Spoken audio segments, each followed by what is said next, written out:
সকালটা শুরু করলাম একদম শান্তিতে। ঘুম থেকে উঠে বিছানাতেই ঠাকুরের নাম জপ করে নিলাম। দিনের শুরুটা যদি মন থেকে হয় পুরো দিনটাই ভালো যায়। তারপর বাইরে বেরিয়ে দেখলাম শীতের সকালে সূর্যের প্রথম কিরণটা যেন আজকে একটু বেশি সুন্দর। সত্যি কথা বলতে শীতের রোদ দেখলে কে না দাঁড়িয়ে থাকতে চায় বলো। এইদিকে একটা সুন্দর ফুল দেখলাম, কি মিষ্টি রং।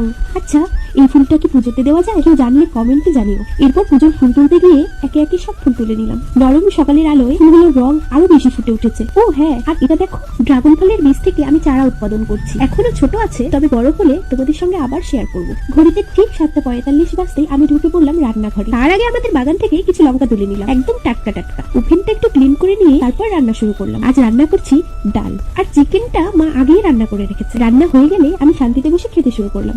খাবার খাওয়া হয়ে যাওয়ার পর আমি একটু রোদে এসে বসলাম। শীতের দিনের এই নরম রোদে বসে বসে ভাবছিলাম আজকের দিনের ছোট ছোট মুহূর্তগুলো কত শান্ত আর সহজ। রোদ গায়ে পড়তেই যেন সব ভাবনা আলতো করে গলে যায়। আর আমি ঠিক এইভাবেই শীতের দিনের কথাগুলো মনে মনে সাজিয়ে দিচ্ছি। তাহলে আজকের দিনের ব্লগ এখানেই শেষ করছি। আশা করি তোমরাও এই শীতের রোদে একটু হলেও সময় কাটাবে। দেখা হবে পরের ভিডিওতে। তুমি সকলে ভালো থেকো, বাই।